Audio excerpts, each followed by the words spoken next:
Hey guys, what's going on? So I have a new battery bank I'm going to show you guys. This is the GOGYRE 21,500 milliamp hour lithium ion battery bank. So this was my previous one. This was the EasyACC 5000 milliamp lithium polymer. Now this one's polymer, this one's ion. There are two definite differences between the two. Both make up the same chemistry, kind of. Lithium polymer is a little bit more safe and a little bit more reliable, whereas lithium ion is not. Usually because lithium polymer is one big giant square or rectangular shaped cell that sits inside the battery bank. And you can get high capacity lithium polymer cells if you want, but they're generally a little bit more expensive, whereas lithium ion is a little bit cheaper. Now this actually uses 4 Boston Energy Swing 5300 milliamp hour lithium ion cells, so there's basically 4 Boston Energy lithium cells inside here. And usually lithium ion battery banks, when they have high capacity, are usually just stacked with several 18650s or 18500s to make up that milliamp hour number. Big battery banks that are lithium ion, they probably have 18650s just kind of stacked inside there. Didn't have enough energy for some of the devices that I carry around on a daily basis, like the Nitecore MH20, my Omega 2000 milliamp hour vape mod thingy. It's actually 1800, and my iPhone 6s Plus. So let me show you guys just how incredibly awesome these big battery banks are. Now keep in mind that when you're buying a big battery bank like this, it's going to be heavy, and usually lithium ion is heavier than lithium polymer, so this thing weighs like 16 ounces. So if you don't mind carrying around a big giant block of lithium, then these things are definitely great products. Now I'm going to show you guys just how incredibly awesome these large battery banks are. I have been charging, well, yesterday this thing was sitting at 100%. I charged my Nitecore MH20, my EDC, which was sitting at like 3.5 volts, so pretty much dead. I have a 2600 milliamp hour Nitecore battery in there, and I charged my 1800 milliamp hour Omega vape thing, and I also charged my iPhone 6s Plus, which was sitting at like 14% battery life. And charging all 3 of those devices, we're still sitting at 54%. So it hasn't even used half of the energy on this battery bank. So that's definitely pretty awesome. But it actually shows on the display that both outputs are 2 amps. Now I don't have a digital or a USB multimeter, but I'm thinking about getting one just because they only cost like $14 on Amazon. So I made up purchasing a USB multimeter just to see if the 1 amp port is actually putting out 1 amp or 2 amps.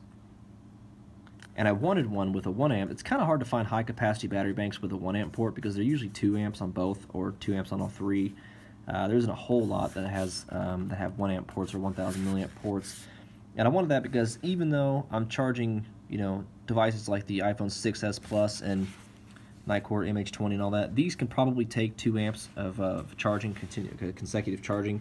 But I like charging things at 1 amp because I feel safer.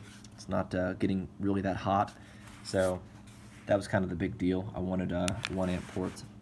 And it'd be nice to have 1 amp on both of them, but so like I said, I think they just might have messed up on the display because I do believe this is putting out 1 and this is probably putting out 2. So I did plug my iPhone into the 2 amp port for just a couple minutes, and it got a lot warmer than the 1 amp. So my only assumption is that this is probably pretty accurate. It's 1 and 2 amps.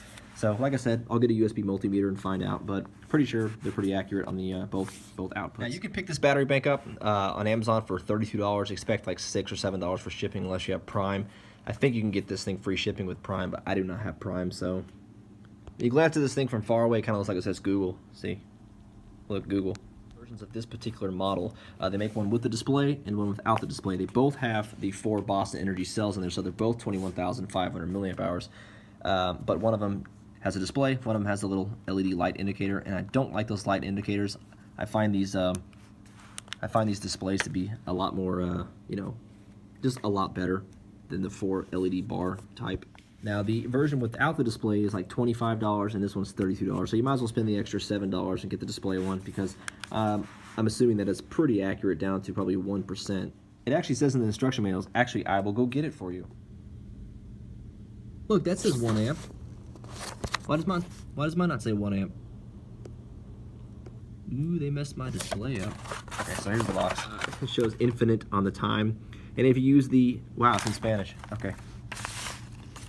So if you use the 1 amp cord or 1 amp port, 1 amp cord for the wall, it's not recommended. It'll take about 25 hours to charge from 0 or 5%.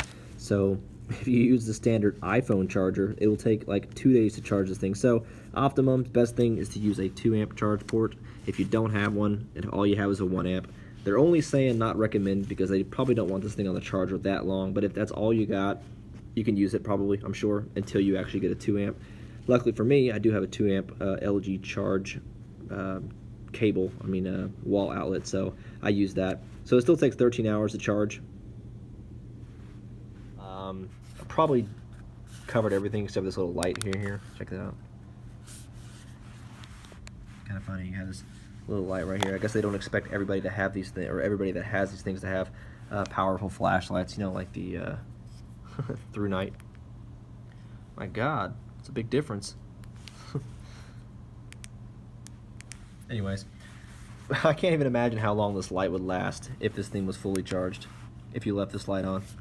I could see this thing lasting like probably 6 months, maybe longer. That's insane. But pretty handy if you don't have a flashlight around. Thanks for watching. Like I said, if you have any questions, reach me in the comments and I'll get back to you as fast as possible.